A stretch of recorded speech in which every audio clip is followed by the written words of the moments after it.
Surah As-Saff 61 and Ayah 14. يا أيها الذين آمنوا كونوا أنصار الله كما قال عيسى ابن مريم للحواريين من أنصاري إلى الله قال الحواريون نحن أنصار الله فآمنت طائفة من بني إسرائيل وكفرت طائفة فأيدنا الذين آمنوا على عدوهم فأصبحوا ظاهرين. O you who believe, become helpers of Allah, as Isa son of Maryam, Mary said for the companions, who are my helpers to Allah? The companions said, we are helpers of Allah. So group from the children of Israel believed and a group rejected. So we strengthen those who believe over their enemies. So they begin the day of strong backing. Now in this ayah, Allah is addressing to the believers. Ya ayyuhalladhina amanu. O you who believe. So Allah is addressing to the believers and He says, Kunu ansar Allah. You become helpers of Allah. Ansar Allah. Kama, like Qala Isa ibn Maryam. Like what Jesus said for His people, for His companions. Isa salam, Jesus had some companions, Hawarin. Whatever He said to His companions, what He said, Man ansari ilallah. Who is helpers of me, who is my helper towards Allah? Jesus, peace be upon Him, said to His Hawarin or the companions, who are my helpers towards Allah? Allah is asking the believers to become like the companions of Jesus. You understand? This is a very important verse you have to listen. We, Muslim community, believers or the children of Israel, have to become or like the companions of Jesus. Companion of Isa, peace be upon Him. Look. Kunu ansar Allah. You become Allah's helpers. Kama qala Isa ibn Maryam lil Hawarin. Like what Isa, son of Mary, said for his companions. Man ansari ilallah. Who are my helpers towards Allah? Qala al-Hawariyun, said the Hawariyun, the companion, Nahnu ansarullah, we are Allah's helper. فَآمَرَتْ طَائِفَةٌ مِّن بَنِي إِسْرَائِيل. So a group from the Bani Israel believed and a group rejected. So among this audience or whenever this lecture is being delivered and listened, who want to become the believers over the rejected? There are two groups in Bani Israel. Among the children of Israel, فَآمَنَتْ طَائِفَةٌ مِّن بَنِي إِسْرَائِيل. There is, among the children of Israel, there is a group believed and وَكَفَرَتْ طَائِفَةٌ, and the other group disbelieved. They did not become the Ansarullah, the helpers of Allah. So Allah says, فَأَيَّنَّ الَّذِينَ آمَنُوا. So we strengthen those who believe عَلَىٰ عَدُوِّهِمْ over the enemies. فَأَصْبَحُوا ظَاهِرِينَ. So they begin the day of strong backing. Who would love to become the believer among the children of Israel? And who does not want to become the believer of the children of Israel will be overcome by the believers of children of Israel. You understand this, what I'm saying? This is going to be on.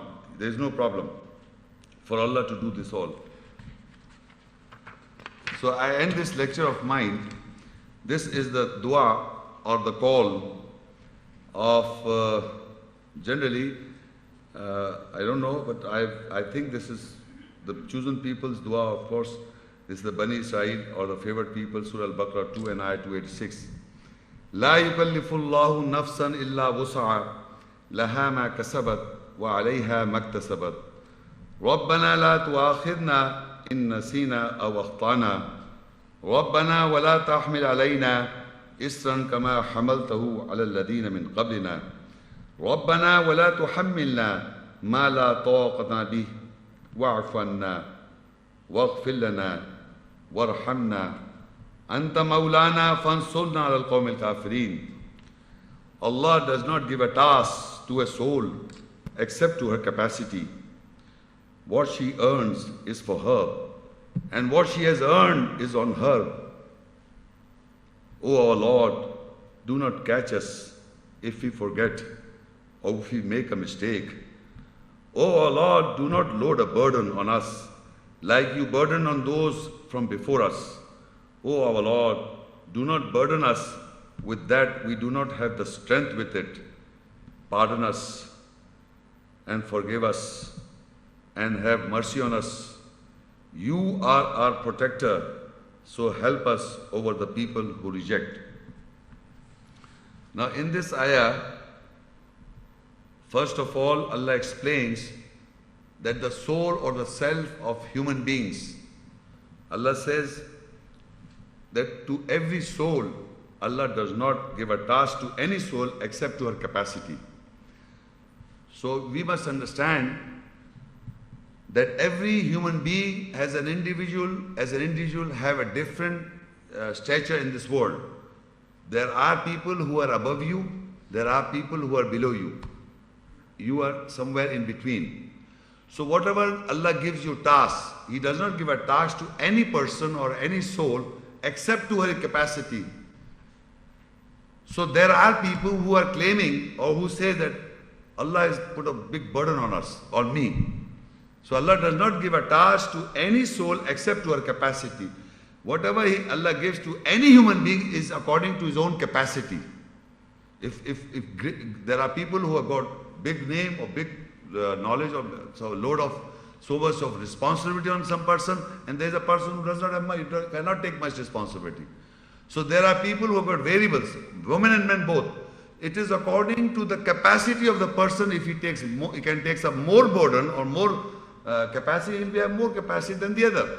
So whatever Allah gives the task to every individual is according to his capacity. Now whatever he's got that capacity to do, he earns, or that soul earns. For whatever she earns is for her, and whatever she has earned is on her. Whatever she does in this world, goodness or badness, is on her, the soul. In both cases, whatever you are going to do is on you. You cannot blame the Satan on the day of judgment. You cannot blame any Tom, Dick and Harry.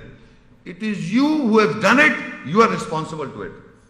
Any human being does any crime, he or she is responsible on himself.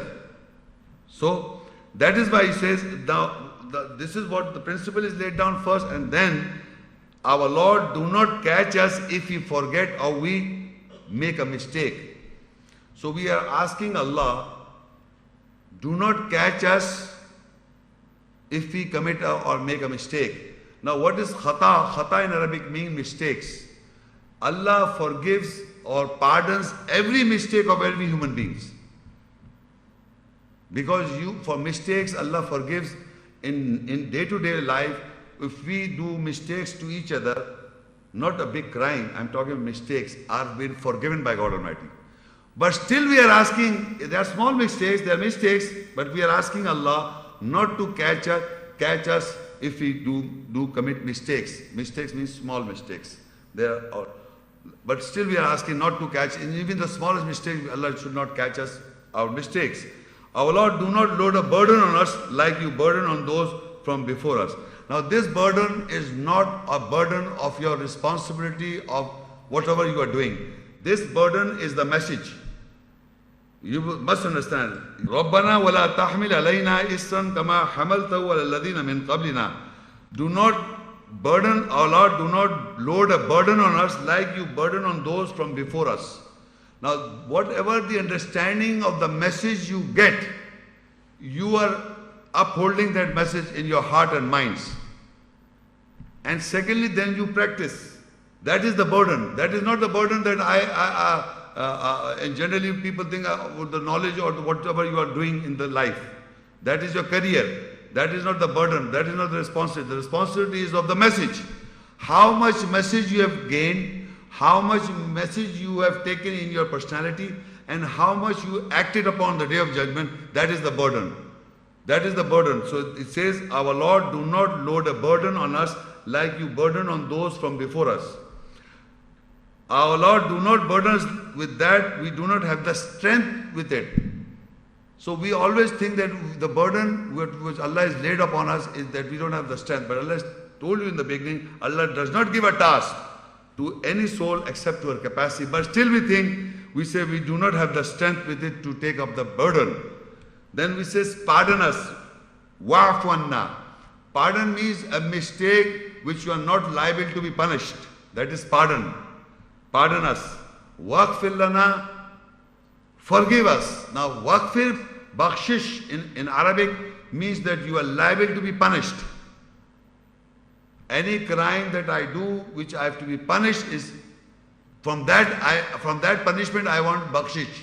So I say waghfir lana. Wa'fu anna, maafi in Arabic means a mistake that should be forgiven, that should be pardoned. Maafi in Arabic means a mistake that can be pardoned. Waghfir lana, bakshish in Arabic means a mistake, not a mistake by virtue you have to be punished on the day of judgment. So you want forgiveness then, forgive us. Warhamna, have mercy on us. The lanat or the curse is opposite of mercy. That he does not give you his mercy. Rahim, Warhamna, Ar-Rahman Ar-Rahim. He is most gracious, most merciful. That is showing his attribute that is too much of mercy. Allah is merciful more than his qahar. So he says in one of the verses in the Quran that for every good deed you do, I will multiply by 10. But every bad you do, that's only one. One is equal to one badness, but for your goodness is multiplied by 10 times. Waghfir lana warhamna, anta maulana, you are our protector. Maula means Arabic, wali, maula is Arabic means protector. Anta maulana, you are protector, maulana. We say to Maulvi Sahib, you are Maulana Sahib. The same Maulana is Arabic maulana. Maulana in Arabic means you are protector. We are calling these Maulvis as our protector, Maulana, our Maulana, mean our protector. Actually the protector is Allah. Anta maulana fansurna alal qawmil kafin. And so help us, so you help us over the people who reject. Very important verse, meaning help us from the people who reject. Not that you give us the sword so that they can kill the rejectors. Look, fansurna alal qawmil kafirin. You help us over the people who reject. In other words, you cannot fight the rejectors.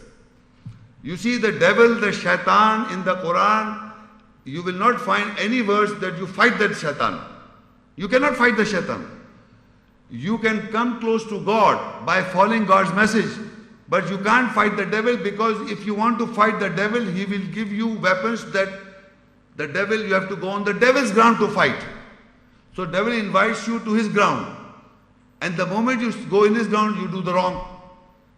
Simple, if somebody abuse me, small petty matter I'm talking about. Somebody abused me and I'm reading the Quran, taking guidance from Allah, and I abuse back.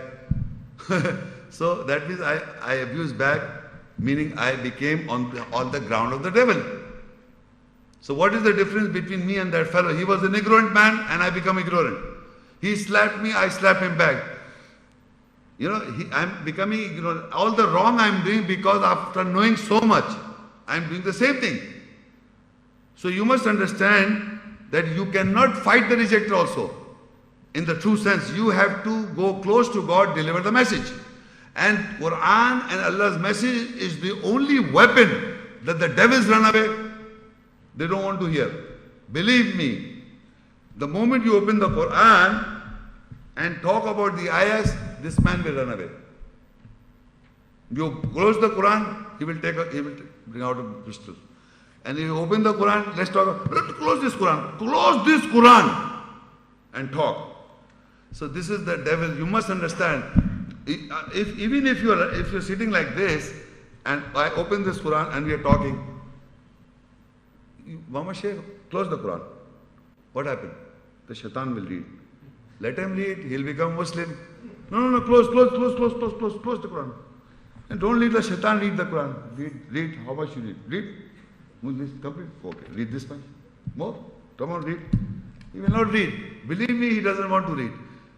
So people think that if you live, I'm telling you, try to bring the habit of opening the Quran, discuss, opening the Quran, discuss. And he will say, close the Quran. Open other books. Open the Bible. Open Bible, Bhagavad Gita, Hadith, other books. I've got a very nice book. Have you read that book? I've got a very nice book. Have you read that book? Nobody. Have you read the Quran? Nobody says that. Have you read the... So they are giving other books. Read. And all the other books are, full of errors, mistakes, contradiction. So read the Quran. I have come to this end of talk. I will just summarize what you have heard. What you have heard is, I explained to you in the beginning, I just summarized that what you have come to know, that the Jews, present day Jews, have made a Palestine state, converted this Palestine state into Israel in 1948. And people who are living there are Jews. These Jews have made this state of Israel, and from that onwards, from 1948 and onwards, they are calling themselves as Israeli. This is the political situation, that people born in Palestine now, that place is known as Israel, they are calling themselves as Israeli, like Pakistani people living in Pakistan. It was India first, and now it has become Pakistan, where Muslim state has become Islamic state of Pakistan. We are Pakistani now. Similarly, the Jews have made Palestine, Arabic land, they made this into Israeli, and Jews are living in there. Most of them are the Jews. They were Arab Jews or whatever. Jews who live there, they call them Israeli. Now from the Bible we come to know that the Bible says that Jesus, I'm not referring that Bible, what I'm saying is Bible says that Jesus was sent to the lost sheep of house of Israel. And Israel is a name or a title given to Jacob, or in Arabic is Yaqub al-Islam, and that is mentioned in the Bible. And from there we come to know that why the title was given, because he wrestled with God and he won, and he wrestled with men and he won, and the title was blessed. God blessed him and gave this title, that you're not Yaqub, but you are not Jacob, but you are Israel. So the Jews believe that Jacob's title is Israel. This is the biblical concept. Now in the Quran we come to know the origin of Israel are those people who were believers in the Noah's Ark, or in the Nuh al-Islam's ship. Nuh al-Islam was ordered by Allah that he should design a ship, and in that ship, people who will board the ship will be believers. Those believers who were with Nuh al-Islam in the ship is Noah's Ark or Noah's ship. From the offsprings of them, their children and offsprings and progeny, is the children of Israel. So Nuh al-Islam and the people on the ship was Israel. That is Israel. The people, believers, remember they are believers. They are the righteous people, because Noah's son and Nuh al-Islam's wife was not in that ship. So they were the believers people. So from those believers came the children of Israel, so they are the Israelis. Israel are those people who are with the Noah's Ark. These are the offspring. Now then there were certain covenants that we come to know that Bani Israel, from the covenants we come to know that Bani Israel was given the book and the hukum and nabuwat. All the prophets came in children of Israel. There is not a single prophet other than out of children of Israel in the Quran. All the prophets mentioned in the Quran are children of Israel, including Muhammad Rasulullah Sallallahu Alaihi Wasallam. There is not a single prophet outside of children of Israel, and in the other side, there is no other children of Ismail that they refer to. It is Bani Adam, children of Adam, and children of Israel. And if you just like that, at this present day, the whole world, I'm talking about the whole world, people who are born in the whole world right now, you will see there are people who are born in a Muslim community, and there are people outside the Muslim community. The people who are born outside the Muslim community, according to the Quran, they are children of Adam. You understand what I'm saying? People born outside the Muslim community, they are the children of Adam, Bani Adam, or Ya Ayyuhan Nas, O mankind. But people who are born in the Muslim community, they are the children of Israel. Because they are favored with the prophets, they were favored over the worlds, because we have been chosen by Allah. We are born in a Muslim community. We have got the Quran, we've got the book with the hukum and the nabuwat, everything we've got. So we are the favored people over the children of Adam and over mankind. Because we are born in a society, in an area where, like people born in America or born in Russia or in China, anywhere in the world. But if he's born in a Muslim community, he's been favored to the same people who are born in China. Like I am born, like suppose born in India. A person who is born in India but in a Muslim community would be a children of Israel, and the other person would be a Bani Adam, children of Adam. He's just an Adam, children of Adam. So what I am saying is that according to this understanding that I present, that is why Quran speaks of children of Adam, children of Israel. Children of Israel are the chosen people or the favored people to whom the book is given. And it's a logical sense. Allah did not give this book to all mankind in this world today. It is with the Muslim community. And that is, Allah is addressing to this Muslim community as children of Israel. Or Ya Ahlul Kitab, O people of the book. O Ya Ayyuhalladhina Amanu, O you who believe. These are the ways that Allah addressed to the children of Israel. Ya Ahlul Kitab is the same people, people of the book. Ya Ayyuhalladhina Amanu, O you believe, is the same people. Ya Bani Israel, same people. Ya Bani Adam also included, but they are referred as other people also. Ya Ayyuhan Nas, other people, all mankind, all mankind. All mankind, Ya Ayyuhan Nas. Ya Ayyuhalladhina Amanu, among the believers community. Bani Israel, we have come to, they got the book and the hukum and nabuwat, and all the prophets came to them. Even Muhammad Rasulullah when came, they say it's a clear magic going on. This is a clear magic. So this is how we come to these other things. So we come to the Muslim community of all times, in all times, are the children of Israel. Muslim is by name. Allah says, "Huwa sammakul muslimin." It is He, Allah, who has named you Muslim. Now, what is a Muslim means? Who submits. The person who submits to Allah's ayahs is a Muslim. But Allah is a community addresses, O you believe, Ya ayyuhalladhina amanu, Ya Bani Israel, O children of Israel, Ya Ahlul Kitab, O people of the book. This is how Allah addresses to the children of Israel.